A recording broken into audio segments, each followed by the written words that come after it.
Tuhannya orang Islam itu nggak jelas, nggak bisa dilihat, bahkan nggak tahu wujudnya seperti apa gitu. Bahkan orang Islam ini sholatnya itu celaka karena Islam itu menyembah batu hitam atau Ka'bah. Untuk apa gitu sholat menghadap batu hitam? Melihat orang yang bernikop ataupun bercadar, aku pasti bilangnya teroris gitu. Bahkan orang pakai jubah ataupun berjenggot, pasti aku selalu menghina.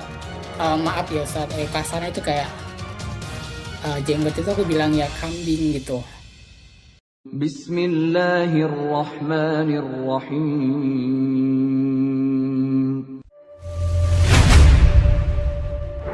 يا أيها الذين آمنوا ادخلوا في السلم كافة.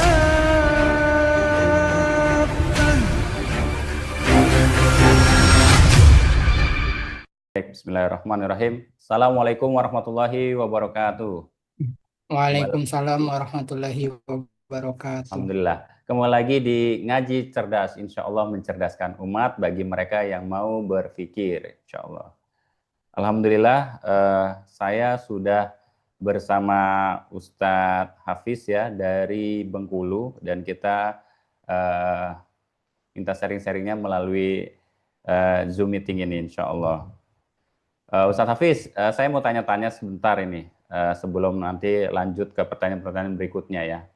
Iya, Ustaz. Kalau dari saya lihat catatannya, dulu sempat aktif di gereja ya. Bisa Eh, bisa ceritain sedikit nggak masa-masa itu ketika waktu aktif di gereja? waktu aktif di gereja, kalau 100% tuh nggak 100% Ustadz. Karena kayak dulu kayak misalnya ibadah kaula muda gitu, kayak sekolah minggu, terus sering gereja hari Sabtu sama Minggu, kayak gitu, kayak kegiatan-kegiatan di gereja gitu.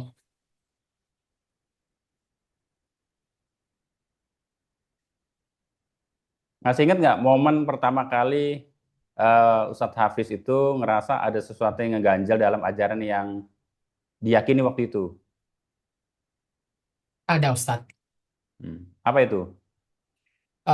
Jadi waktu SMP kelas 8 itu muncul di kepalaku tentang Trinitas itu Ustaz, yang Allah Bapa, Putra dan Roh Kudus gitu, yang dimana tiga menjadi satu, satu menjadi tiga. Di sana kayak aku mikir, eh, di Alkitab itu kan mutlak, bahwa Yesus itu mengatakan Tuhan itu Esa gitu kan, yang berhak disembah itu kan Allah gitu kan, Bapaknya gitu. Tapi kenapa di ajaran aku yang sebelumnya itu ada tiga gitu, ada Allah Bapa, Putra dan Roh Kudus. Tentunya kedudukan Allah Bapa, Putra dan Roh Kudus ini kan berbeda. Jadi kayak aku ganjalnya di sana, pertama di sana Ustaz, Trinitas. Yang kedua tentang yang bikin aku ganjal itu liturgi, ibadahnya orang Kristen ataupun Katolik.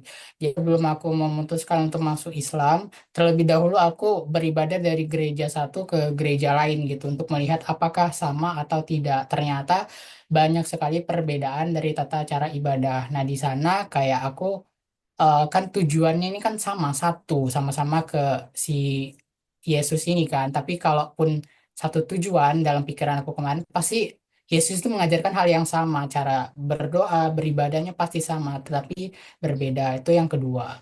Terus yang ketiga yang bikin aku ganjal itu tentang makanan uh, yang di perjanjian lama itu diharamkan, tetapi karena hukum Taurat digenapkan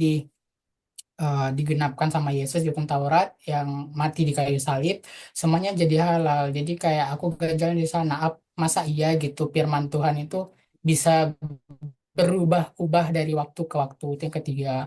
Terus yang keempat itu yang bikin aku ganjal juga, uh, terjemahannya dari kata-kata Tuhan menjadi Tuhan gitu saat, bahkan yang aku merasa ini apa merasa aku ganjal juga, cara beribadah gitu loh. Yesus saja menyuruh uh, murid-muridnya untuk sujud dan menyembah Allah gitu, bukan menyembah dia gitu. Dan di situ ganjalnya Ustaz.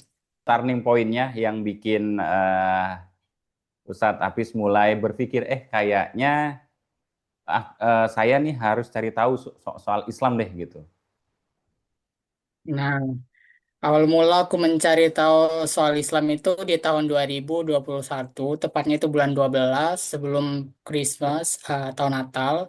Jadi di sekolah aku ada celebrate Christmas. Nah, jadi jauh hari sebelum hari H itu tiba, kan aku orangnya introvert ya kan Ustadz, waktu dulu introvert. Jadi kalau di depan HP atau laptop itu bisa 8 sampai 12 jam nonstop. Nah, dikarenakan aku fanatik sama Islam dulunya, apapun yang muncul di beranda sosial media aku tentang Islam pasti aku skip karena aku nggak suka dulu. Tapi entah kenapa pada saat itu eh, tanggal 11 bulan 12 2021 malam, eh, sekitar pukul rentang waktu jam 7 sampai jam setengah 8 itu muncul di YouTube beranda YouTube perdebatan Dr. Zakir Naik. Nah, aku juga sebelumnya itu fanatik sama Dr. Zakir Naik, nggak suka gitu karena suka eh, mengutip-ngutip Alkitab dulunya kayak gitu kan. Nah, terus ya aku penasaran, ya aku dengar perdebatannya dari awal sampai akhir.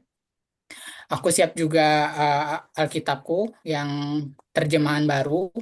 Nah, jadi di sana itu waktu itu Bapak Dr. Zakir Naik itu menanya kepada si yang bertanya itu di mana secara eksplisit kalau Yesus itu mengaku dirinya Tuhan. Kalau ada pun ayat itu, saya siap masuk Kristen kata kata Dr. Zakir Naik. Nah, di sana aku mulai mencari-mencari gitu kan. Aku langsung jawab itu kan ada Yohanes 1 ayat 1 pada mulanya Firman itu menjadi manusia gitu kan. Nah, jadi eh, setelah itu aku mulai mencari gitu. Nah, setelah di hari kedua itu muncul sholawat Jibril di beranda YouTube aku. Ya karena aku penasaran, kata teman-teman aku yang pernah mendengarnya, yang yang dari teman-teman aku non Islam itu kalau mendengarnya merinding dan bisa bikin nangis. Alhasil kayak itu tiba-tiba muncul dan aku mendengar itu dari awal sampai akhir, ya aku meneteskan air mata gitu. Nah, dari sini muncul itu, siapakah sih sosok Nabi Muhammad? Nabi Muhammad ini yang aku kira dulunya orang Islam itu menyembah Nabi Muhammad. Dulu aku berpikir, stigma aku dulu kalau orang Islam itu menyembah Nabi Muhammad karena kan orang ini Nabi Muhammad. Di sana poinnya itu dulu.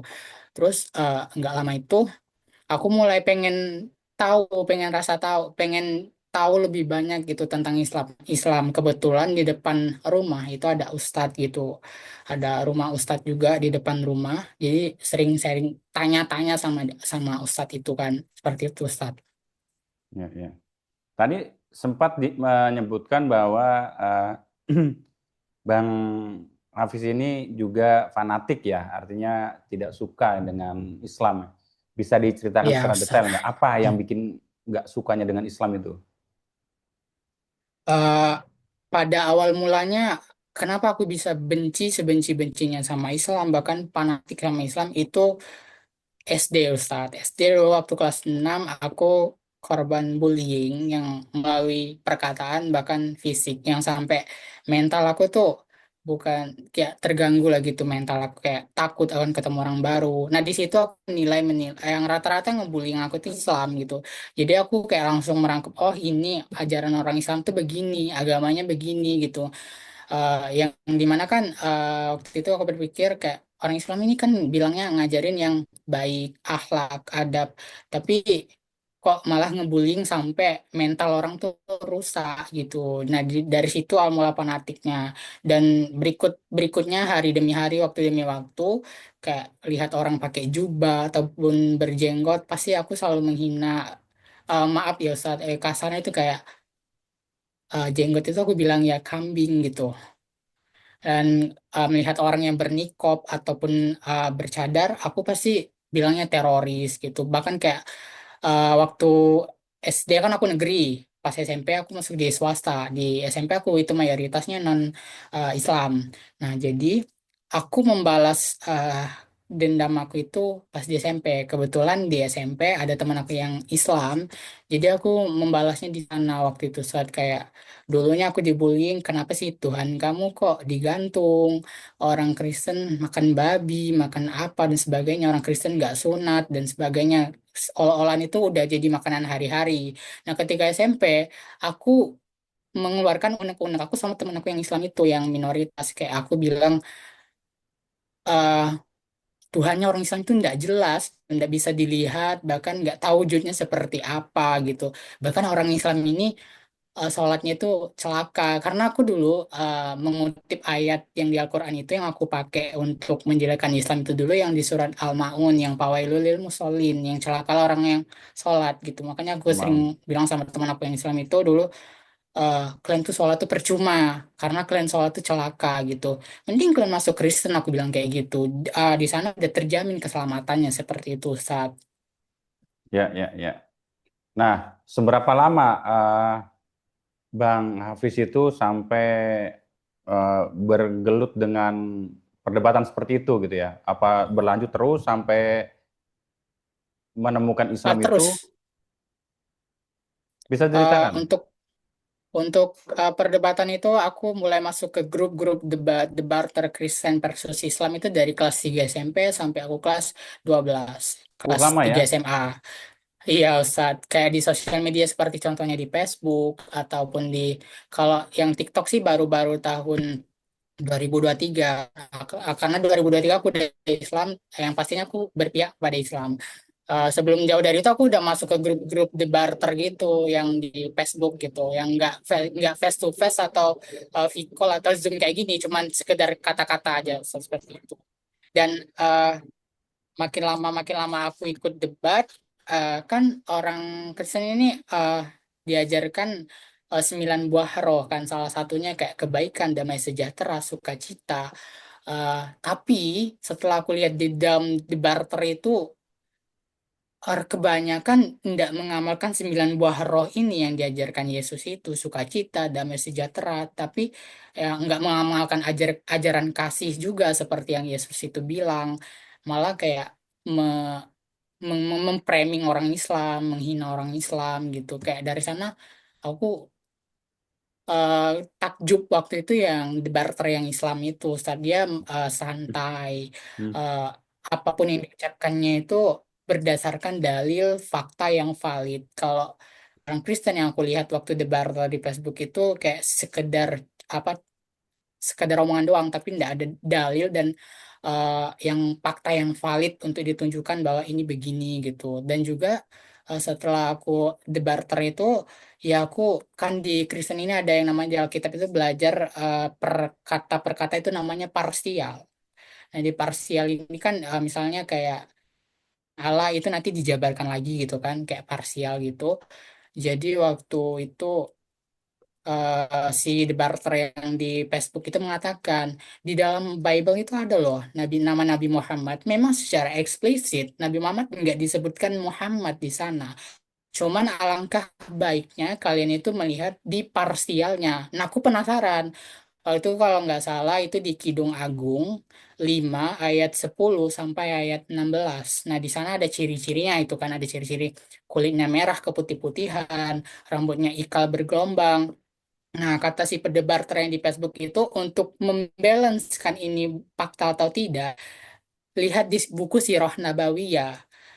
Ada nggak di ini katanya seperti itu? Di nabinya orang Kristen atau nabi yang diutus untuk Bani Israel, orang Israel, yang ciri-cirinya kulit putih merah-merah, rambutnya bergelombang, ikal, nggak ada.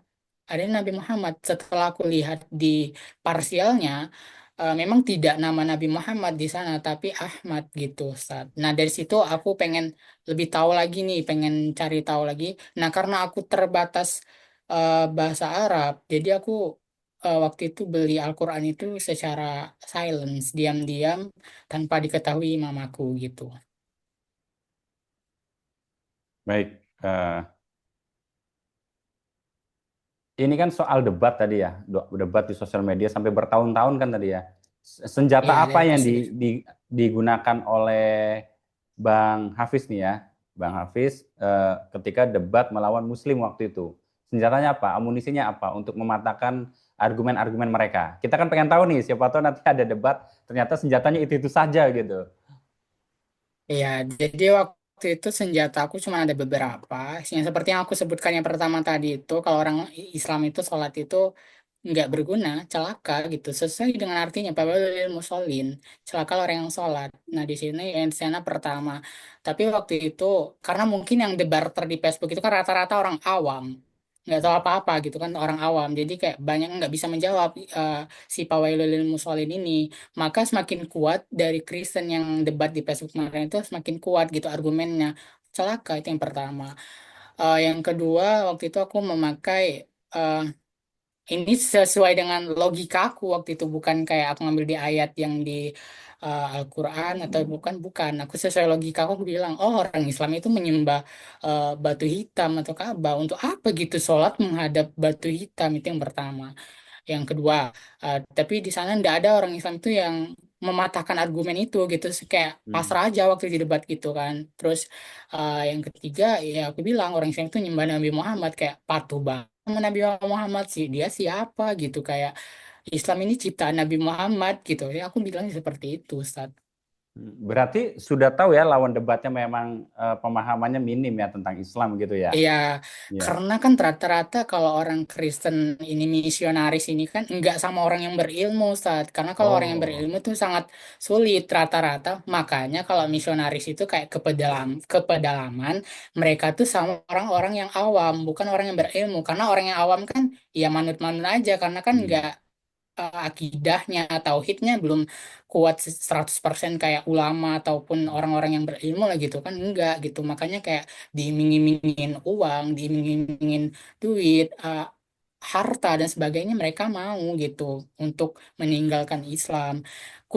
Cuman satu sih, kalau misionaris ini ketika mereka berdakwah pasti menggunakan ayat Al-Maun ini, Pawelul Musholin gitu. Nanti Hmm. dijabarkan itu. Kalian Ya. itu sholat itu nggak berguna gitu, nggak ada manfaatnya karena kalian celaka, bakal masuk ke neraka seperti itu dari sana gitu loh. Nah nanti tuh ayat tersebut disanding sama ayat Alkitab eh, yang Yohanes 4:16 atau 4:16 kalau tidak salah ya Ustadz, seingat aku, Ya. yang tidak ada seorang pun yang datang melalui kepada Bapa kalau tidak melalui aku. Nah, disandingkan di sini nanti itu dibicarakan sama orang yang awam itu kan, kalian tuh sholat celaka. Ayat yang benar bahwa satu-satunya jalan kebenaran adalah Yesus, Yohanes 4:16. Eh, tidak ada seorang pun yang datang kepada Bapa kalau tidak melalui Dia, melalui aku, Yesus itu. Nah, jadi orang yang awam langsung percaya gitu, Ustaz. Tapi selama itu ya perdebatan di sosial media maupun di yang Bang Rodrik lakukan ya, pernah kena skakmat nggak oleh debaters Muslim? Waktu di Skakmat, pernah, pernah, tentunya pernah, Ustaz. Hmm. Yang pertama waktu itu ya menurut aku menilai, oh, orang ini berilmu, ini bukan orang awam gitu. Dia secara detail dengan gamblangnya menyebut bahkan tafsir dari ayat tersebut, dia copy paste terus dia masukkan ke dalam teks. Ya menurut aku kayak melebihi profesor gitu waktu itu. Tentang perdebatannya adalah tentang hari kiamat. Apakah Yesus itu tahu hari kiamat? Nah, jadi aku menjawab, tahu. Dia kan Tuhan. Dia maha tahu segalanya, apapun dia tahu. Terus dipakai sama orang Islam, dia nggak tahu. Itu ada ayatnya di Matius 24 ayat 36 atau di Markus 13:32 tentang hari ini, hari ini dan hari itu tidak ada seorang pun yang tahu. Malaikat di surga tidak tahu, anak pun tidak tahu, yang tahu hanyalah Bapa. Katanya seperti itu. Yesus kan kedudukannya sebagai anak. Di sini disebut dengan gamblang katanya di Matius 24 ayat 36 itu bahwa Yesus itu tidak tahu hari kiamat. Nah, di situ aku terdiam, Ustadz, karena dia membawa dalil dan fakta yang valid menurut aku gitu. Jadi tidak bisa Kayak terbang. yang ya Ya tidak bisa lanjut lanjut. terbantah. Ya, Hmm. yang kedua itu tentang yang Tuhan nih seharusnya maha mengetahui kan. Nah, waktu itu si debater ini eh, membaca ayat Matius, tapi aku lupa ayat Matius itu apa, tapi aku ingat isinya yang tentang Yesus mengutuk pohon ara, yang dimana pagi-pagi hari Yesus itu merasa lapar, terus dia berjalan, terus dia melihat dari kejauhan pohon pohon aru itu berbuah atau tidak. Secara ininya kan seharusnya Tuhan nggak perlu dia datang, dia udah tahu oh ini tidak berbuah. Ternyata pas dia datang sana betulan tidak berbuah. Nah di sana langsung diskakmat. Lo kalau dia tahu, kata orang yang debater Islam itu kalau tahu, Yesus tahu dari kejauhan sebelum dia melangkah atau bang dia udah tahu pohon itu tidak berbuah. Tapi nyatanya dia tidak tahu, dia bukan maha tahu. Itu diskakmat juga. Aku langsung terdiam gitu. Terus kayak eh, yang berikutnya di skakmat juga ketika Yesus dicobain di padang gurun Hmm. sama iblis. Nah, ini di Matius juga ini. Nah, di skakmat juga itu kan. Matius dicobain di padang gurun aja dia apa di perkataannya. Dia menyuruh eh, orang untuk sembahlah Tuhan Allahmu, hanya kepada Dialah saja engkau berbakti Tuhan Allah. Terus ditanya sama orang Islam itu kan, eh, Yesus itu kedudukannya apa, Bapa itu kedudukannya apa? Aku tetap Yesus itu adalah Bapa itu sendiri, Bapa itu adalah Yesus itu sendiri. Oke, kata orang Islam itu kan. Yesus adalah Bapa itu sendiri, Bapa itu adalah Yesus itu sendiri. Bapa itu tentunya di mana, kata orang Islam itu kan. Aku bilang, ya di sorga, aku bilang kayak gitu. Oke, katanya seperti itu. Nah, ketika Yesus itu turun ke dunia, ke bumi, untuk menyelamatkan umat yang berdosa, yang untuk menyelamatkan domba-domba yang hilang. Nah, seperti itu katanya, seperti itu. Yesus berubah nih jadi manusia katanya. Bapa ini berubah menjadi manusia, lalu siapa yang di surga? Kata orang yang debartan Islam itu. Kalau Bapa itu jadi manusia, dia kan udah jadi manusia. Secara hakikatnya dia udah jadi manusia. Iya. Aku terdiam gitu. Aku tetap bilang ya ada di sorga, tapi aku nggak tahu gitu kan. Aku tetap kekeh aja ada gitu kayak. Terus kayak aku disuruh berpikir lagi tuh kan. Coba berpikir ketika Tuhan berubah menjadi manusia. Nah, makanya katanya kami orang-orang Islam, kenapa Allah itu tidak boleh digambarkan ataupun diwujudkan, nanti dia bakal hina katanya seperti itu. Coba renungkan katanya seperti itu kan. Akhirnya kayak aku renungkan kata-katanya. Cuman aku belum tertarik sama Islam. Aku renungkan eh, ada benarnya juga ketika Tuhan itu berubah menjadi manusia, dia bakal hina. Kayak contoh, dia bakal buang air besar. Maka kesucian daripada Tuhan itu hakikatnya hilang. Seperti itu, Ustaz. Ya. Nah, berarti kan sudah mulai goyah nih keyakinannya. Iya, iya. Apa yang eh, Anda lakukan tuh setelah itu? Eh, karena aku waktu itu masih Hmm. SMP kelas 3, udah mau tamat juga, udah mau masuk SMA. Nah, aku sekolah SMP-nya di Medan, kebetulan di Medan, di Saint Maria. Nah, jadi eh, untuk menguatkan aku, ya aku tetap berpegang sama ayat Bible yang bahwa Yesus akan menyelamatkan umat-umatnya berdosa, kayak penebusan dosa. Oh iya, kan Yesus kan menebus dosa. Aku berpikir seperti itu waktu itu, menebus dosa. Bakal terjamin nih masuk surga gitu. Cuman itu waktu itu sebelum aku masuk SMA, waktu kelas 1 yang aku bilang dosa itu ditebus, itu jadi pikiran aku sampai aku tamat sekolah itu bener-bener ada di kepala aku kayak dia menebus dosa. Kayak alangkah enaknya ketika berbuat dosa, terus ketika mati langsung masuk surga. Jadi kayak aku mikir, berarti Yesus itu nggak ada perannya gitu. Kayak Tuhan itu kan seharusnya mengadili gitu kan, yang mana yang baik dan yang benar. Yang baik sesuai mengikuti ajarannya dia akan masuk ke surga, yang tidak dia akan binasa gitu kan. Jadi kayak aku harus tahu nih, harus pengen memecahkan misteri ini. Sampai aku tanya-tanya sama teman-teman yang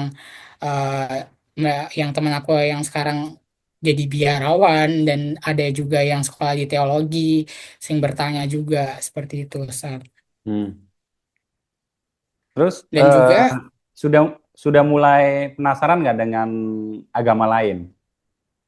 sudah sebelum aku pindah ke Islam, tentunya aku Kristen banyak alirannya kan. Yang aku Denominasinya memang ya? umumnya, ya, umumnya kan yang kita tahu Protestan dan Katolik. Dan secara itu kan ada karismatik, Bethel, Pentakosta, Advent. Nah, yang pertama aku cari tahu adalah Advent lebih dahulu gitu. Ketika Hmm. nantinya Advent ini menurut aku masuk di aku, ya udah aku pindah ke Advent. Pada saat itu aku berpikir, karena kan orang Advent yang pertama aku lihat hanya mereka ini mengikuti perjanjian lama gitu kan, kayak Hmm. tidak merayakan Natal, Tidak makan Bito babi. Hara, ya tidak makan babi dan sebagainya gitu Hmm. kan, tidak makan daging. Jadi kayak ya sama aja, setelah aku cari tahu ya sama aja. Nah, di situ ganjal. Nah, yang kedua, yang keduanya, aku ke Katolik nih. Aku Hmm. pengen cari tahu Katolik.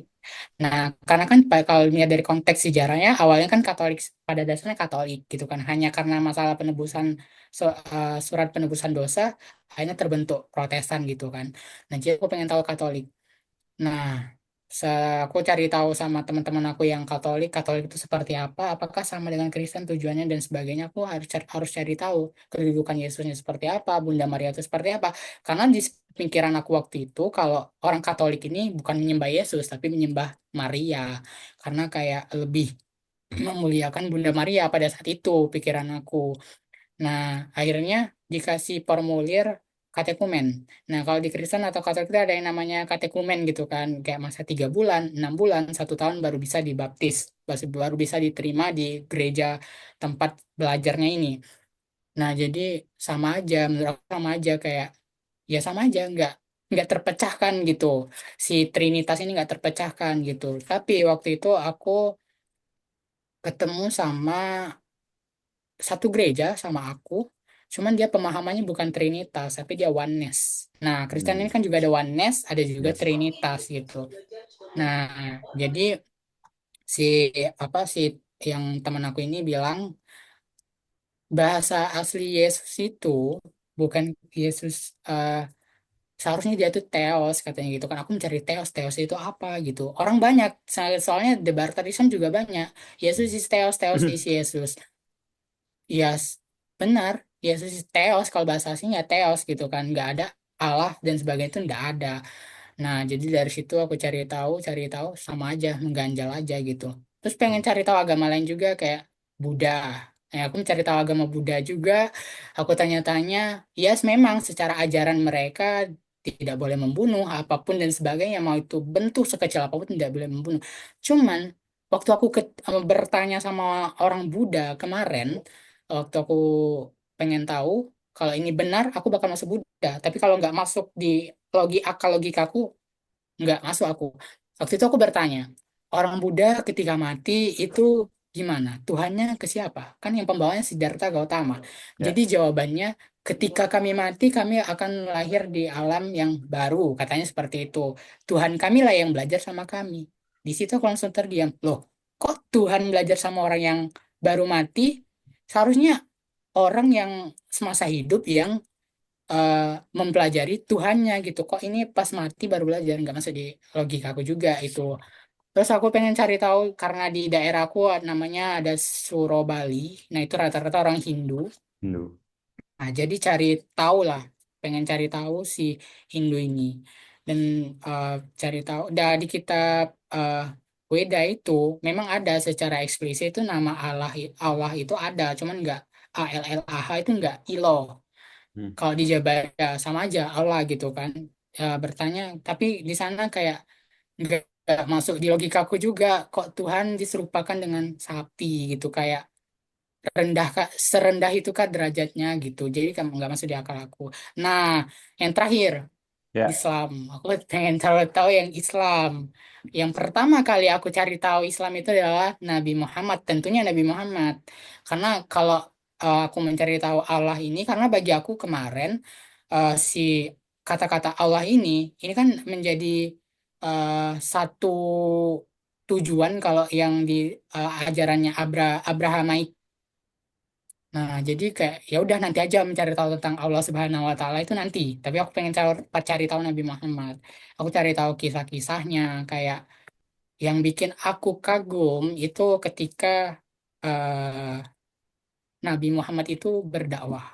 Nah, aku mendengarkan kisahnya ataupun walaupun aku membaca buku itu aku bisa merasakan feel daripada isi buku itu. Ketika beliau berdakwah dilempar pakai batu sampai berdarah-berdarah, bahkan kakinya pincang, tapi dia tetap berpegang teguh untuk menegakkan Islam, untuk memperjuangkan Islam. Sana aku kagum saat di sana. Nah, Hmm. dan juga yang bikin aku yakin kuat si Islam ini adalah agama yang benar karena aku cari tahu dulu nih Alkitab sama Al-Quran. Nah, Alkitab sama Al-Quran ini aku bandingkan antar negara satu sama negara lain. Paham ya Ustaz? Maksudnya seperti ini. Ya, ya. Saya Alkitab di Indonesia sama Alkitab Inggris, Amerika, ataupun Kanada, apakah sama? Aku cari itu di YouTube. Dan misalnya kayak Yohanes 1 ayat 1, apakah bunyinya di Indonesia, Inggris, atau Amerika, atau Brazil, atau Kanada ini sama ketika diterjemahkan? Ternyata berbeda. Kalau di Indonesia mengatakan Yesus is God, but kalau di luar itu mengatakan Lord. Tentunya Lord sama God ini berbeda. Nah, di Hmm. sana beda, kok beda gitu, seharusnya sama gitu. Nah, terus Al-Quran aku ingat betul, aku pakai Al-Quran ayat Al-Baqarah 1 sampai 10.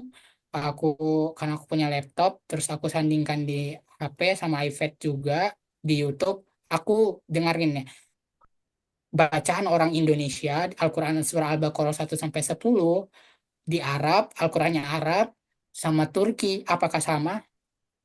Nah, di sana aku langsung kayak kaget dan shock, sama gitu, bunyinya sama, artinya sama. Di sana kayak aku, oh, Al-Quran ini ndak direvisi loh, isinya sama gitu loh. Di negara mana aja sama.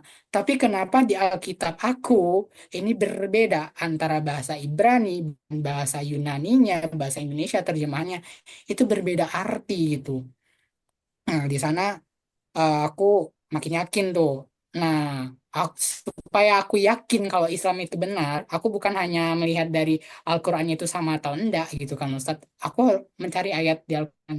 Nah, ternyata aku ketemu di Ali Imran ayat 19 atau 17 yang Inna dina indallahil Islam gitu. Nah, jadi ketemu di sana ayat Ali Imran ini aku sandingkan sama surah Al-Ikhlas yang di Wallahu Ahad. Nah, di sana aku sandingkan. Di sana dengan jelas secara detail kalau mutlak Allah tuh tidak diperanakan dan tidak dia itu tidak diperanakan nggak punya anak gitu kan. Nah, terus aku sandingkan ayat ini sama di Bible. Di Bible itu ada kata-kata tunggal.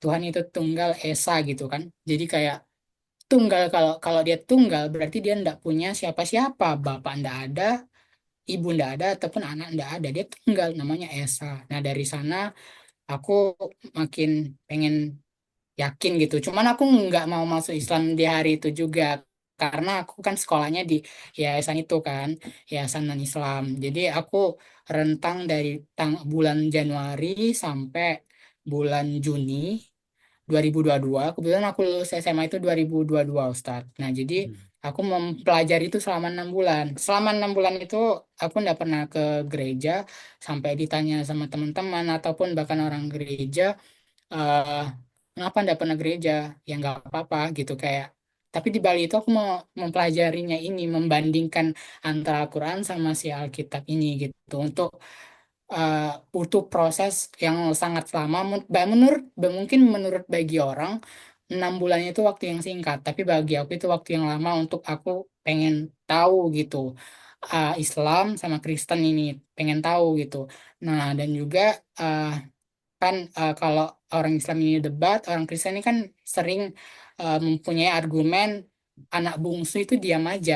Kalian itu munculnya di abad ke-7, lebih dahulu kami dibandingkan Islam.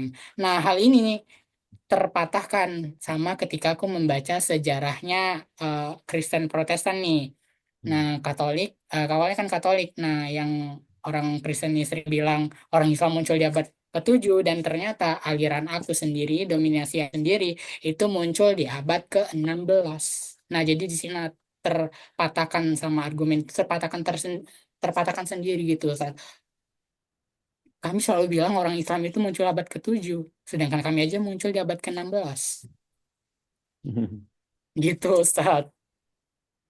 Berarti sudah yakin banget ya bahwa keyakinan yang sebelumnya sudah mulai terbantahkan oleh Bang Hafiz sendiri ya.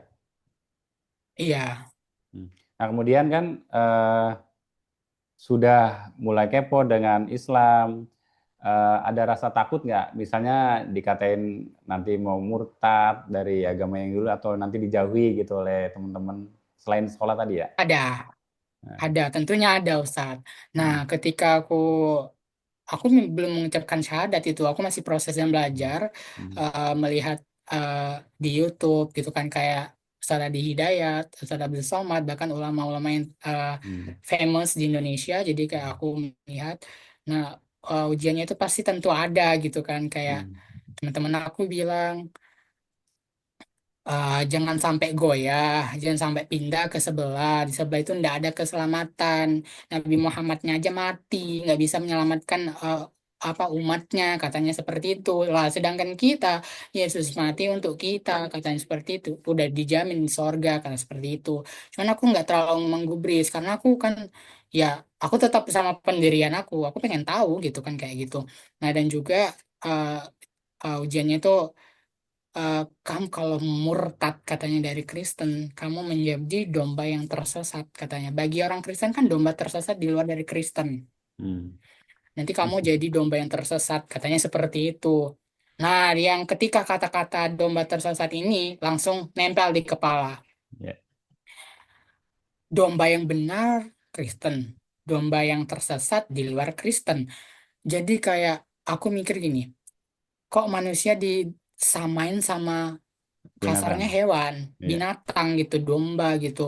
Se Sehina itu kah domba gitu? Kenapa harus domba gitu?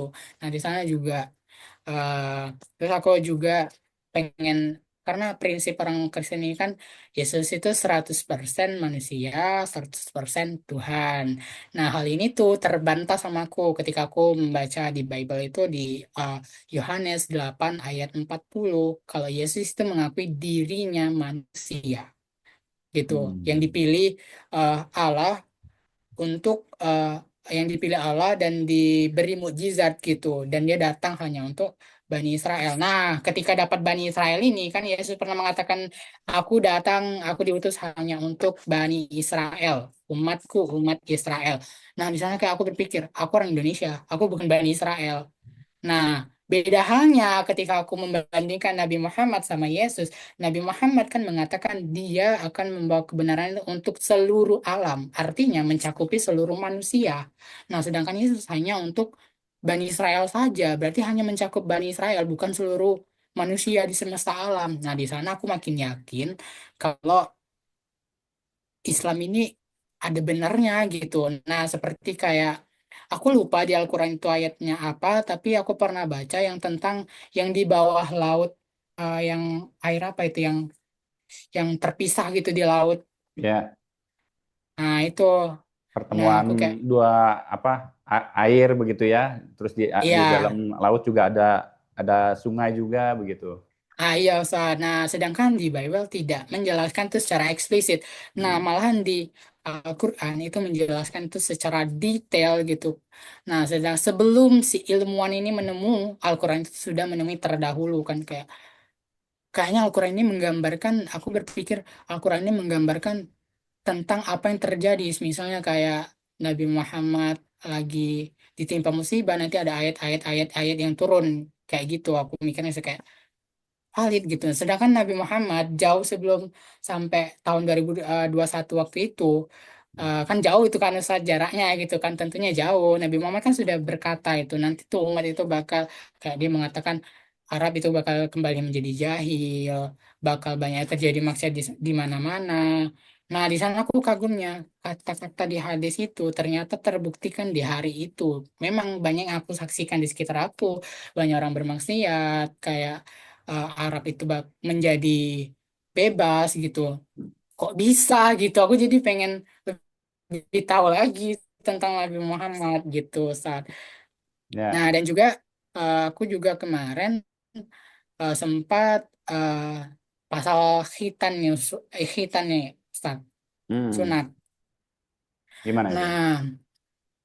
Nah, waktu itu yang bikin aku ganjel juga yang tentang sunat ini. Di Bible itu secara gamblang dan jelas dan detail secara valid kalau Yesus mengatakan dirinya sunat. Di mana dalil dan datanya di Lukas 2:21. Apabila Yesus genap berumur 8 hari, maka ia wajib disunat. Nah, di sana doktrin aku mulai kebuka. Mulai Hmm. mulai kebuka semua. Loh, Yesus sunat, sedangkan pengikutnya rata-rata 90% itu tidak sunat.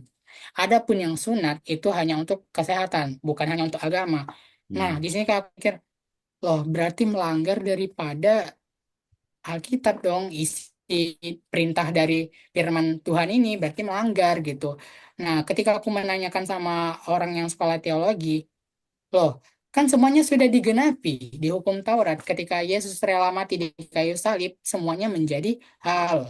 Yang di pikiran aku nggak bisa seperti itu, nggak masuk di apa, nggak masuk di akal logika aku. Ketika yang tadinya firmannya seperti ini, ketika dia di hukum Taurat untuk mati dan rela mati di kayu salib untuk menebus umat dosa manusia, jadi kayak tersiksa, Tuhannya tersiksa gitu. Bahkan eh, waktu setiap Natal itu pasti ada yang namanya Jalan Salib. Nah, Jalan Salib itu pasti drama gitu, kayak dimana dari awal perjalanan Yesus sampai dia mati, sampai dia dibangkitkan itu ada dramanya. Nah, ketika waktu si apa yang berperan menjadi Yesus itu kan memakai bahasa Ibrani, ilah ilah sabachthani, yang dimana artinya itu kan Allahku, mengapa engkau meninggalkanku. Nah, di sana mulai eh mulai aku mikir kayak, loh, ketika dia mau disalib aja, Yesus ini mengatakan ilah, ilah sabachthani, Allahku, mengapa engkau meninggalkanku. Nah, yang tadinya mengatakan Yesus itu dan Allah Bapa itu adalah pribadi yang sama, yang satu. Nah, hal ini terpatahkan di yang ini, yang Allahku, mengapa engkau meninggalkanku. Berarti kedudukannya ini berbeda. Misalnya kayak aku, udah nggak betul ini, dan pikiran aku seperti itu, Ustaz. Ya, Masya Allah. Ini kan luar biasa kritis ya. Artinya mau mencari gitu ya, mana ini yang benar. Sampai beberapa agama sudah dipelajari dan diteliti oleh eh, Bang Lodrik ya, kalau agak nama dulunya ya, Ya, kalau nama sekarangnya Bang Hafiz. ya. Alhamdulillah. Nah kemudian apa titik paling kuat yang eh, eh, bikin atau membuat Bang Lodrik atau Bang Hafiz akhirnya yakin bahwa Islam itu agama yang benar dan akhirnya juga masuk Islam begitu.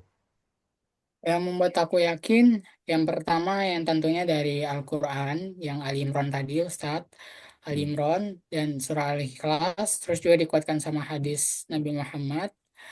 Kalau aku nggak bisa bahasa Arabnya, tapi aku tahu artinya yang kurang lebih, siapa yang berpegang teguh terhadap sunnahku, sungguh ia cinta kepadaku, maka barang siapa yang mencintaiku, maka ia akan bersamaku di surga. Nah, di sana kan ada nanti tuh maksud dari hadis ini dijabarin gitu kan. Nah, di sana aku semakin yakin, dan juga aku yakin ini karena Al-Quran ini tidak ada yang dirubah, Ustaz. Kayak antar satu negara ke negara lain itu sama, artinya sama. Bahkan diterjemahkan dalam bahasa Inggris itu juga sama gitu. Itu yang pertama. Terus sholat, tentang sholatnya. Nah, aku kagum juga ketika melihat orang Islam sholat. Nah, ini aku Hmm. juga membandingkan ibadah agamaku dulu sama yang Islam. Nah, kebetulan waktu di Medan itu rumah aku nggak jauh dari masjid. Nah, setiap hari Jumat aku melihat kenapa sih yang harus sholat. Nah, ini juga muncul pertanyaan aku waktu itu. Kenapa sih setiap hari Jumat cuman cowoknya aja yang sholat gitu? Hmm. Kenapa ceweknya enggak gitu kan kayak gitu. Aku cari tahu gitu kan. Cuman aku nggak terlalu mempermasalahkan itu kan. Ya. Cuman aku melihat dari aura-auranya tuh berbeda. Nah, titiknya itu waktu di Ramadan. Terus ada sholat taraweh. Nah, aku tuh ya aku sempat mendengar gitu kajian-kajiannya, dan juga mereka sholat tuh di dalam masjid. Aku mengintip tuh dari luar, mengintip dari jendela, melihat tata cara ibadahnya itu gimana. Ternyata sama. Ketika sujud, sujud semuanya, all to silence, nggak ada suara sama sekali. Hmm. Hanya imam yang membacakan ayat, sana aku kagum. Terus aku bandingkan sama yang aku dulu, kami nggak tertib, sama sekali tidak tertib, ada yang berdiri, ada yang keluar kayak seenaknya aja gitu, beda, jauh beda. Dan juga aku sempat bertanya sama orang, aku sempat manggil orang yang jalan pulang sholat, aku sempat manggil, Hmm. kenapa orang Islam itu kalau sholat kenapa sih harus mandi gitu. Hmm. Terus dibilang sama orang itu kan, Begini adek katanya gitu, kami tuh mandi gitu loh, kami tuh kalau mandi yang biasanya mandi gitu, kami tuh nggak wudhu istilahnya seperti itu, toharo katanya gitu kan, bersuci katanya gitu. Ya. Kenapa harus ada berwudhu terlebih dahulu katanya. Aku bilang seperti itu kan, terus katanya seperti ini. eh, Orang Islam ketika mau menghadap Tuhannya, berdoa sama Tuhannya, katanya seperti itu kan. Sana aku terenyuh sebenarnya. Ketika mau berdoa ataupun meminta sembah suci sama Tuhannya, itu harus dalam keadaan suci gitu kan. Tidak ada hadas kecil maupun besar tuh tidak ada gitu. Harus suci. Setertib ini aku dalam pikiran aku, setertib ini orang Islam kayak bahkan orang yang preman gitu kan, orang yang Ya. nggak menghina ya Ustaz, orang yang kumal lah kan, kayak jual karena dia jualan di hari-hari, Hmm. dia tetap berwudu gitu. Terus kenapa di aku nggak ada gitu, nggak ada gitu, kayak sedangkan langsung masuk aja gitu, pakai sepatu, pakai jas, terserah bebas gitu, kayak nggak ada yang bersuci ya, cuman mandi aja. Bahkan kayak eh, menginjak kotoran aja tetap bisa beribadah. Terus aku tanya sama orang Islam, apakah orang Islam tuh kalau beribadah menginjak kotoran, entah itu kotoran anjing atau kucing yang di jalan, tidak sengaja, terus masuk masjid, apakah itu sah sholatnya? Tentunya tidak, kata mereka, karena itu harus bersuci kembali katanya. Wah, setertib setertib ini, aku bilang kayak dalam hati aku, setertib ini beda sama aku gitu, Ustaz. Hmm. Di situ sudah mulai kagum ya, maksudnya sudah mulai oh, indah ajaran Islam gitu ya.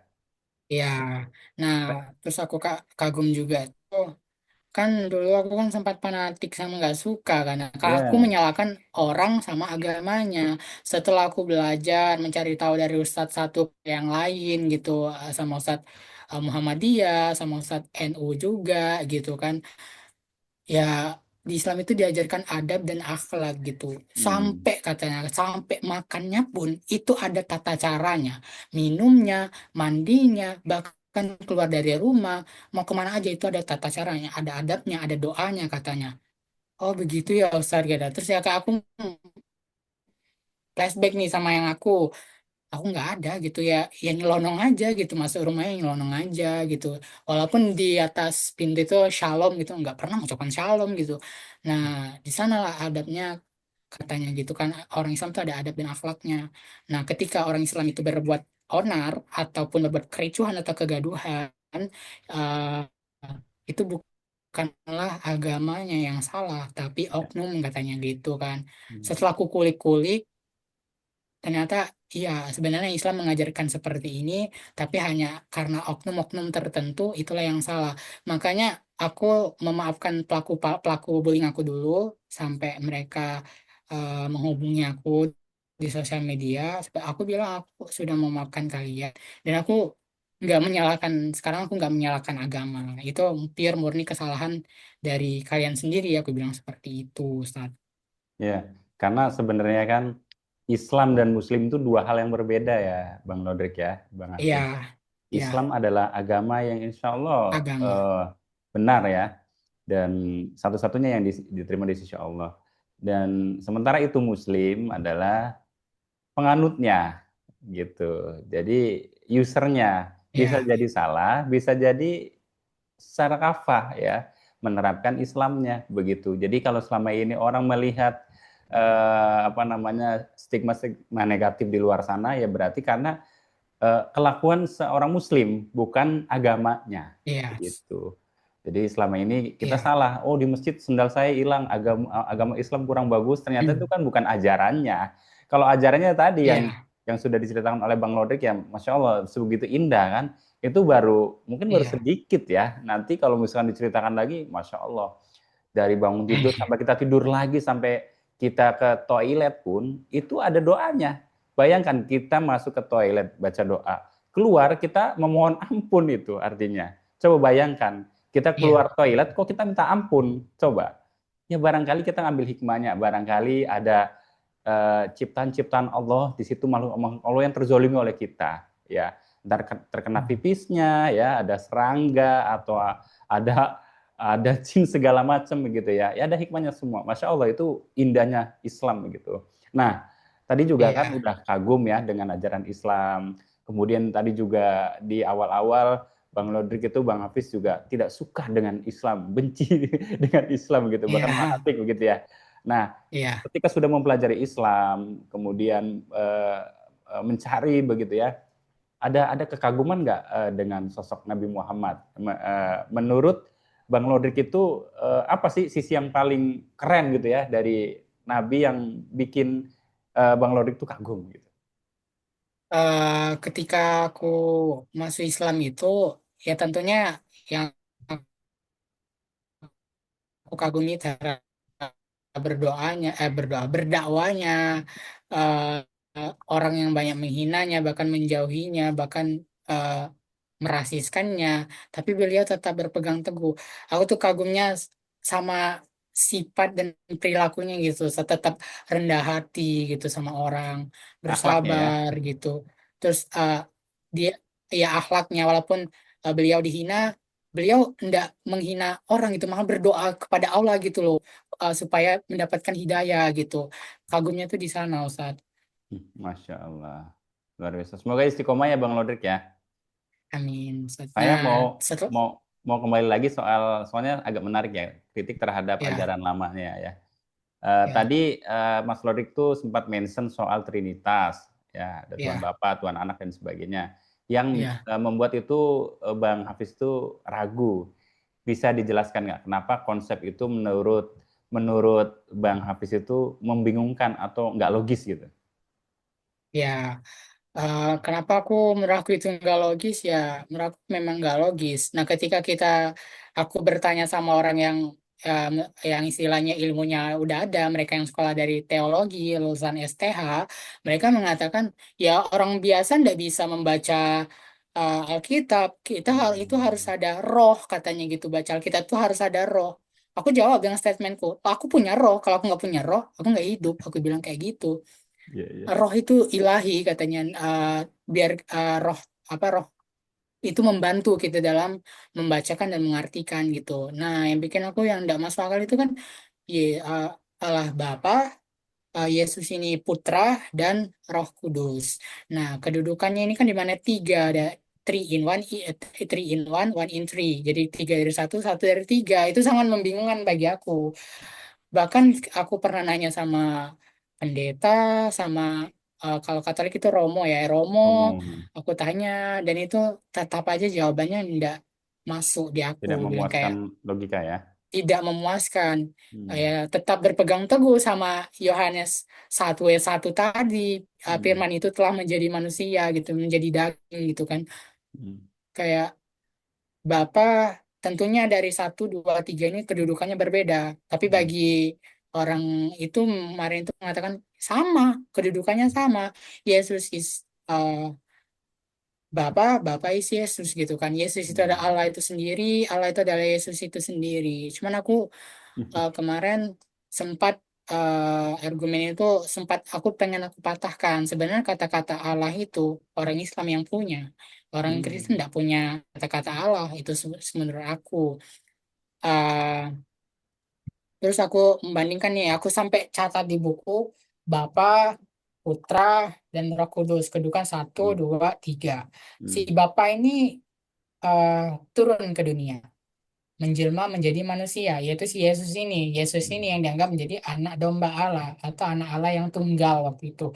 Terus ada Roh Kudus. Roh Kudus ini adalah yang mencakup dari Bapa dan si Yesus ini.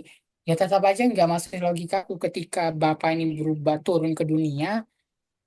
Ya benar, di surga siapa yang di sorga? Bahkan ada ayatnya di Alkitab itu ya ketika Yesus itu naik ke sorga, dia duduk di sebelah kanan Allah Bapa. Artinya Allah Bapa sama Yesus ini dua dimensi yang berbeda, dua orang yang berbeda gitu. Kedudukannya berbeda. Kalau dia sama, dia nggak bakal duduk di sebelah kanan Allah Bapa. Pasti dia akan sendiri gitu. Tapi nyatanya dia duduk di di kanannya Bapa gitu. Nah itu nggak masuk di logika aku kemarin, kayak aku susah memahami Trinitas ini seperti apa. Sedangkan ketika nanya dari Kristen satu sama satu yang lain pasti berbeda. Ada Kristen yang oneness, ada Kristen yang Trinitas. Nah, ini yang sangat membingungkan aku. Aku sempat hampir mau dibujuk masuk ke saksi, Kasih Yehova. ya, iya, yang oneness, yang mereka oneness. Hmm. Yes, nggak ada nama Yesus sana, Yahweh. Nah, aku pengen cari tahu Yahweh itu siapa, YHWH itu. Apakah sama dengan Yesus? Ternyata berbeda gitu. Nah, akhirnya aku flashback sama orang Yahudi. Nah, Hmm. kan orang Kristen kan memakai kitab Perjanjian Lama itu kan Yahudi. Taurat Hmm. Yahudi. Kalaupun Yesus itu Tuhan, Yesus itu adalah Allah itu sendiri yang menjelma menjadi manusia, kenapa dia hina di mata orang Yahudi? Kayak gitu kan.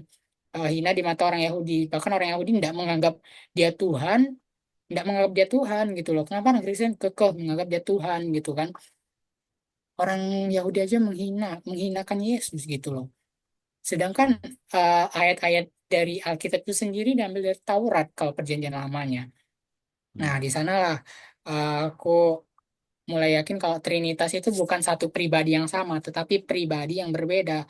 Kedudukannya Bapa itu adalah Sang Pencipta itu sendiri, Yesus itu adalah utusan sesuai dengan firman-Nya yang dimana tertera di Yohanes 17 ayat 3, engkau akan memperoleh hidup yang kekal apabila engkau mengenal satu-satunya Allah yang benar dan Yesus Kristus yang telah engkau utus. Nah, kata-kata engkau utus inilah yang aku garis bawahi sampai aku masukin di buku diary. Hmm. Eh, Memang aku mengakui rata-rata anak Kristen itu smart, Hmm. pintar dalam segala hal gitu. Tapi Hmm. aku kasarnya kayak stupid dalam membedakan kosakata satu sama satu lainnya. Seperti kayak engkau utus. Aku sempat mencari itu kan. Aku cari di parsialnya juga di Alkitab Ya. Sabda yang resmi di bawah naungan LAI, Lembaga Alkitab Indonesia. eh dan nyatanya itu beda gitu, tidak sama gitu. Dia hanyalah engkau utus. Aku mencari kata-kata engkau. Engkau ini siapa? Masa dan itu kayak masa iya Yesus itu mengutus dirinya sendiri. Baik. Sedangkan dia pernah berkata, sedangkan dia pernah berkata, aku tidak bisa berbuat apa-apa kalau tidak kehendak Bapakku. Artinya, waktu itu kayak aku mikir, artinya dia tidak bisa berbuat apa-apa loh. Bahkan dia mau turun ke dunia aja atas kehendak dari Bapaknya. Nah, dari sana aku yakin Trinitas itu pribadi yang berbeda, bukan yang sama seperti itu, Ustaz. Ya, Masya Allah. Liturgi bagi apa sepengetahuan Bang Lodrik itu kan liturgi yang berbeda-beda di gereja juga jadi Iya. salah satu keraguan Bang Lodrik ya. Menurut Bang Lodrik itu apa dampaknya bagi keimanan waktu itu, keimanan waktu itu? Dampak keimanan aku waktu itu, sebenarnya aku udah goyah. Hmm. Nah, aku cari sebelum aku itu kan aku mencari tahu dari gereja satu ke gereja lain, dari bahkan Hmm. di Katolik juga. Nah, terus aku Ya. menyandingkan gitu. Secara liturgi ini kan ibadahnya, kenapa berbeda gitu? Kayak aku mikir kalau memang ini pure dari Yesus itu sendiri, semuanya itu sama. Aku mengatakan mulut aku sendiri yang mengeluarkan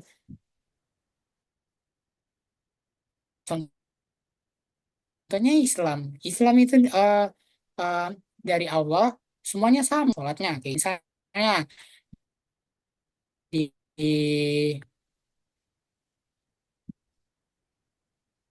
misalnya di Katolik sama Protestan ini berbeda secara liturginya berbeda, tata cara ibadah yang berbeda, bahkan sakramen pun berbeda. Nah, kan yang mengajarkan sakramen ini Yesus. Apakah Yesus itu mengajarkan sakramen yang berbeda? Tentunya kalau Yesus mengajarkan harusnya sama. Yang faktanya aku temui ketika itu, sakramen di Katolik itu ada 7 tingkatan, sedangkan di Protestan itu ada 2. Ini kan beda jauh gitu, berbeda.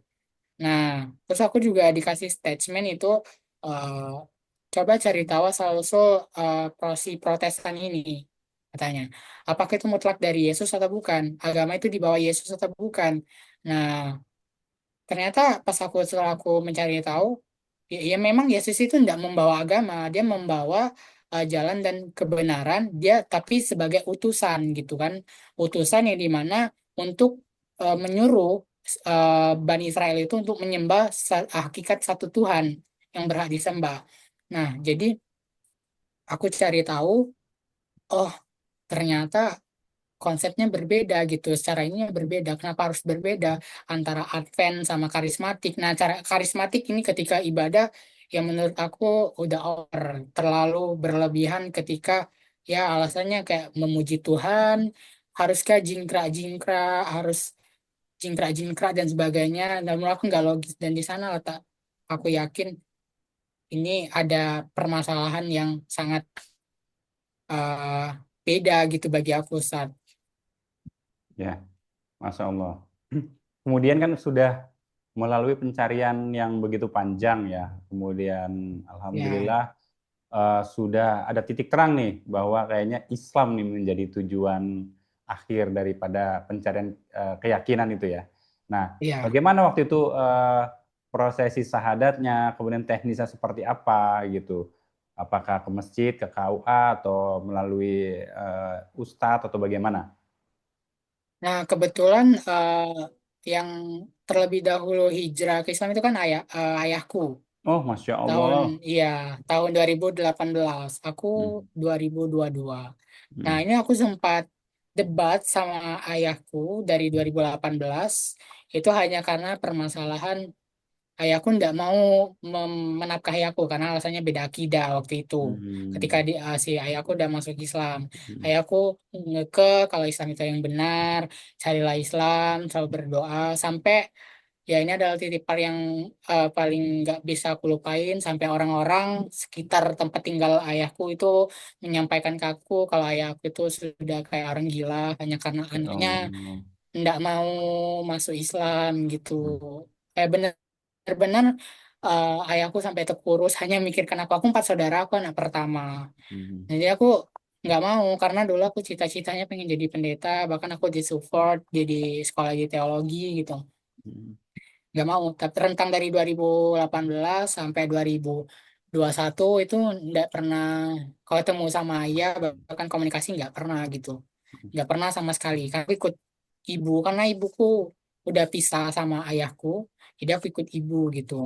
hmm, Nah, ketika itu aku memberanikan diri untuk datang kepada ayahku 2022. Setelah setengah tahun aku membandingkan Al-Quran dan Alkitab, aku datang kepada ayahku. Ayahku tuh sempat meyakinkan aku apakah itu benar pure murni itu dari hati, karena di Islam itu tidak bisa dipaksakan, itu harus dari hati katanya seperti itu. hmm, Aku sambil nangis ya, aku yakin itu hmm, dari hati aku yang paling dalam, aku bilang kayak gitu.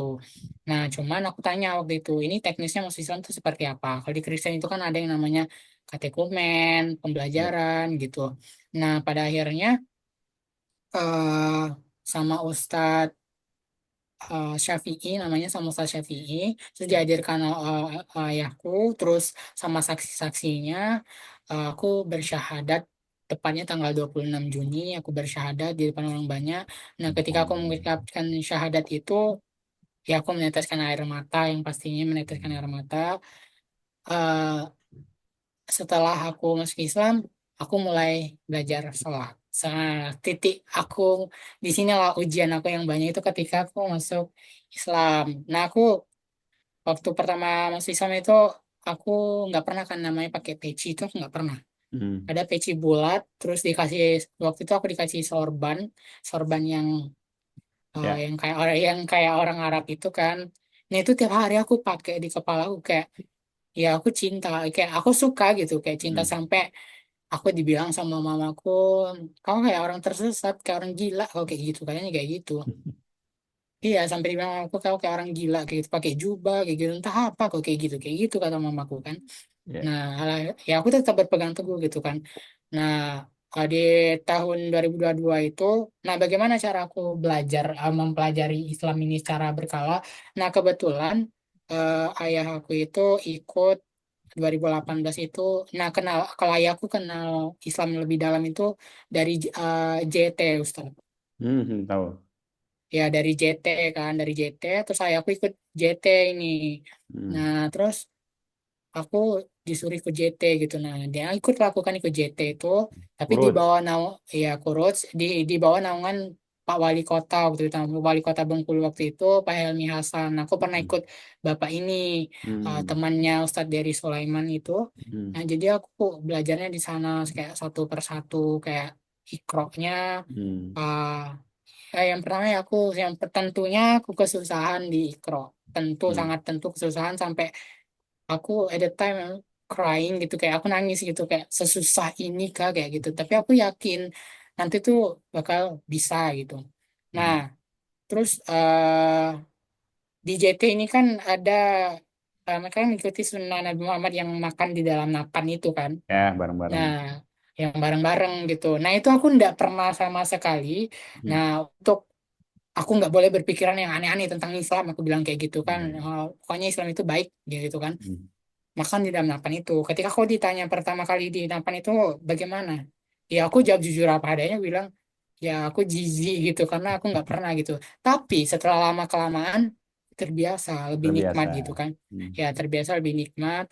Terus terus diajak pertama aku kursi itu di Pulau Enggano selama 40 hari. Hmm. Terus habis itu di Bangka Belitung juga 40 hari.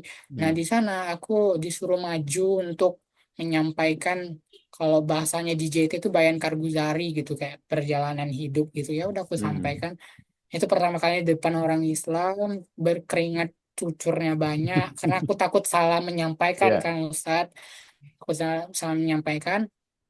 Nah, setelah lama-lama aku udah bisa nih yang Iqra ini. Terus aku mengimplementasikan ke Al-Quran gitu. Apa aku bisa di Al-Quran ini? Ya, aku bacanya waktu itu bisa, cuman pastinya ada makhraj tajwidnya atau Ya. panjang pendeknya yang salah. Nah, terus setelah waktu udah berlalu, udah 1 tahun tepatnya, terus aku sempat kerja dulu kan, saat kerja. Hmm. Nah, setelah 1 tahun itu ya aku tetap menjalani ya sholat gitu kan, menjalani sesuai ketika aku udah masuk Islam. Hmm. Nah, tepatnya kemarin itu tahun 2024 aku lulus kuliah di 3 universitas. Oh, Yang pertama Masya Allah. yang pertama di Binus University, yang Hmm. kedua di Presiden University Cikarang, yang terakhir Universitas Sriwijaya. Itu Hmm. aku udah daftar ulang, udah ngambil almet. Nah, aku dapat tawaran. Ada yang namanya Akademi Dakwah Indonesia gitu. Akademi Dakwah Indonesia yang kerjasama STID. Nah, jadi aku mikir lagi gitu kan. Aku nggak mau jadi orang Islam tuh yang plong-plong doang gitu, yang ya udah Islam-Islam doang gitu, kayak hari-harinya Islam doang, sholat-sholat doang. Aku harus belajar lebih banyak lagi dalam pikiran aku waktu itu kan, karena aku merasa dalam aku mempelajari Islam ataupun menuntut ilmu Islam tentang Islam itu, aku nggak pernah merasa cukup. Aku merasa Hmm. semakin aku perdalam itu kurang bagi aku, dan akhirnya aku Hmm. masuk ke Akademi Dakwah Indonesia dan aku mengundurkan diri dari. Aku waktu itu dari 3 universitas yang menerima aku ambil di Hmm. Binus. Akhirnya aku mengundurkan diri dari Binus, aku memilih Adi. Nah, Hmm. itu setelah aku masuk Adi itu aku sempat dihina juga sama teman-teman aku yang non-Islam, katanya, Ya. "Eh, kau loh berkecukupan, tapi kok kau milih yang gratisan, nampak kali kau miskinnya," sampai sempat dibilang seperti itu, Ustaz. Hmm. Cuman aku bilang, aku bukan masalah beasiswa atau enggaknya, tapi ilmunya ini mahal, aku bilang kayak gitu. Aku pengen lebih tahu tentang Islam gitu, karena Hmm. uh, menurut aku ketika seseorang itu berdakwah itu tidak bisa sendiri gitu. Hmm. Nah, masuk aku ke Adi gitu, terus ditanya tujuannya apa. Yang tentunya tujuan yang pertama aku ya itu aku pengen jadi dai, dan tentunya satu, aku ngefans banget sama Kodonditan gitu, Hmm. sangat-sangat, Ya. sama Masya Allah. Dokter Zakir Naik juga Hmm. aku ngefans. Sayangnya waktu Dokter Zakir naik ke Jakarta aku belum ke Jakarta. Ya. Eh, eh, dan juga aku ngefans sama Ustadz Hanan Ataki juga. Hmm. Ketika aku kapilah dakwah Ramadan di Adi, Hmm. eh, aku bisa mempersonate uh, Ustadz Hanan Ataki, suara aku mirip gitu. Iya, iya, iya, iya. Nah, terus aku masuklah ke Adi ini kan. Nah, di Adi ini kan harus ada target gitu kan. Minimal Hmm. nanti tuh lulusan ini 3 juz, dan hadis arba'in itu 42 itu harus hafal gitu. Hmm. Aku di sana langsung merasa aku bisa atau tidak ya, bisa atau tidak. I cannot do it ya, kayak aku bisa atau tidak. ternyata berjalannya waktu, alhamdulillah aku bisa, dan sekarang alhamdulillah aku udah 6 juz, cuman yang aku mungkin baru 3. Hmm. Hadis aku baru hafal 25, belum 42. Dan Hmm. nanti tanggal 25 berangkat ke STID Mama Nasir di Bekasi untuk Tanggal melanjutkan berapa? Tanggal tanggal berapa? 25, 25. 25, 25 ini Agustus. Aku, iya, Oh, untuk nanti berarti lanjut, saya itu kan di Bogor ya. Nanti kita iya, ketemuan ya. Nanti malam saya ke tempat Kodondi. Nanti kalau iya, sudah di Bekasi, info-info ya. Biar nanti kita sama-sama ke iya. tempat Kodondi kan tadi kan sebut nama. Iya, iya, iya, Ustaz. Tanggal 25 udah berangkat ke STD melanjutkan semester 3. Nah, Nah, selama aku di Adi, aku juga sempat kewalahan. Karena aku nggak bisa yang namanya baca kitab kuning. Itu bener-bener buta. Aku nggak bisa baca kitab kuning. Terus langsung disuguhkan nahu sorop. Itu juga aku sempat clear, kepala aku sempat nangis juga. Kayak sesusah ini, Kak. hmm, Cuman aku sempat minder juga karena di Adi ini rata-rata mereka lulusan pondok, sedangkan aku yang backgroundnya bukan lulusan iya. pesantren atau pondok, bukan, kayak Iya, iya. sempat minder. Tapi rasa pesimis itu tertepiskan ketika aku diumumkan aku peringkat 2. Di sana aku antara Masya percaya dan tidak Allah. percaya gitu. Masya Allah. Antara percaya dan tidak percaya. Ya. Terus waktu kemarin kami ujian konferensi dari STID. Hmm. Nah, online itu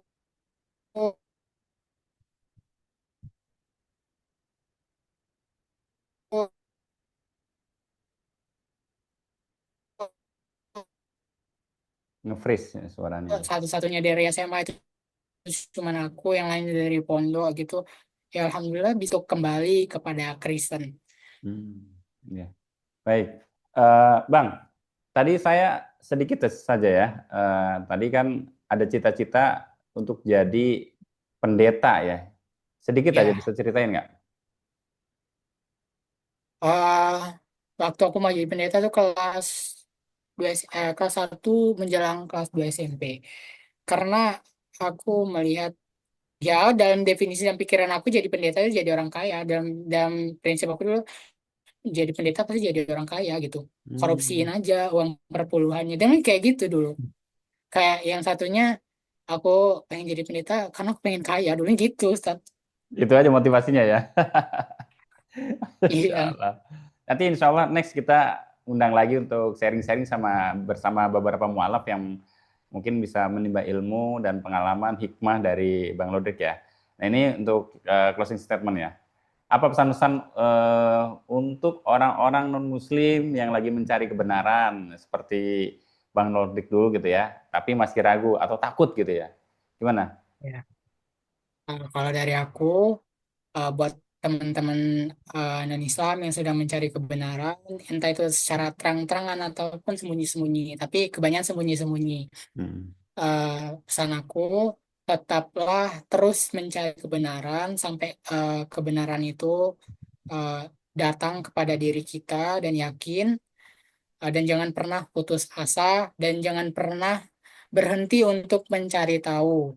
Dan tentunya harus sama orang yang berilmu. Kalau sama orang yang nggak berilmu, sama aja kita disesatkan. Dan juga aku juga, kenapa? Karena aku pernah hampir disesatkan ketika aku masuk Islam itu. Yang pertama aku tertuju sama LDII di situ. Hmm. Oke. Nah, Baik. jadi pesan aku seperti itu saja, jangan pernah never give up, tetap terus mencari kebenaran, Ya. eh, berpegang teguh, harus berprinsip juga, harus kalau bisa bergabung sama lingkungan yang support gitu, jangan bergabung sama lingkungan yang nggak support. Nah, ketika bergabung sama lingkungan yang nggak support, nah di sanalah nanti itu antara kita maju atau tidak gitu. Ya. Alhamdulillah. Sudah 1 jam lebih kita nih ya. Saya Iya, nggak mendengarkan kerasa. sharingnya ya. Mudah-mudahan ini banyak hikmah yang bisa kita petik ya dan bisa menjadi pelajaran bagi kita semua ya, khususnya buat saya pribadi ya. Uh, Jazakallah khair, Bang Lodrik atas sharingnya. Semoga ini menjadi amal jariah. Barakallahu fikum. Bismillahirrahmanirrahim. Assalamualaikum warahmatullahi wabarakatuh. Ya, kembali lagi ya teman-teman sekalian yang dirahmati oleh Allah Subhanahu wa taala. Bersama dengan saya Hendriko Santoso selaku narasumber di Ngaji Cerdas, mencerdaskan umat. Nah, teman-teman, di sini ada produk bagus nih. Namanya Sultan Parfum. Parfum para perindu surga. Nah, di sini ada 4 macam produk nih. Yang pertama, parfum dengan aroma Raudhah. Parfum dengan aroma Hajar Aswad. Parfum dengan aroma kasturi, dan yang keempat adalah parfum aroma 2000 bunga. Nah, kalau teman-teman sekalian sedang umroh, lalu pulang ke tanah air dan rindu dengan suasana di Masjidil Haram maupun di Masjidil Nabawi atau di Mekah dan Madinah, teman-teman bisa beli nih Sultan Parfum dengan aroma-aroma yang menyesuaikan dengan suasana di Mekah ataupun Madinah. Nah, selain teman-teman beli parfum ini, nanti teman-teman dapat bonus gratisannya juga. Apa aja sih teman-teman gratisannya? Nih, yang pertama nanti teman-teman dapat kitab atau buku saku zikir pagi dan petang sesuai dengan sunnah. Nah, yang kedua, teman-teman nanti dapat gratis tasbih nih. Wah, lucu banget ya, imut nih, bisa dibawa kemana-mana. Yang ketiga, nanti teman-teman dapat juga nih kertas untuk bagaimana sih parfum ini digunakan untuk saat suasana apa aja. Di sini udah dijelasnya teman-teman semua. Nah, jadi teman-teman jangan lupa nih dibeli, informasinya ada di sini nih. Nah, dengan teman-teman membeli produk parfum Sultan ini, teman-teman sama saja dengan membantu operasional dakwahnya channel YouTube Ngaji Cerdas. Nah, luar biasa kan? Dengan harga berapa teman-teman sekalian? Cukup dengan 90 ribuan saja, teman-teman sudah bisa dapatkan ini semua nih. Masya Allah ya. Ini semua nih, semua teman-teman bisa dapatkan hanya dengan 90 ribuan rupiah. Teman-teman juga sudah termasuk membantu operasional dakwah, support channel YouTube Ngaji Cerdas. Nah, luar biasa kan? Nah, jadi tunggu apa lagi teman-teman ya? Segera hubungi di sini nih, di link yang tertera di bawah ini ya. Terima kasih ya teman-teman sudah menonton. Assalamualaikum warahmatullahi wabarakatuh.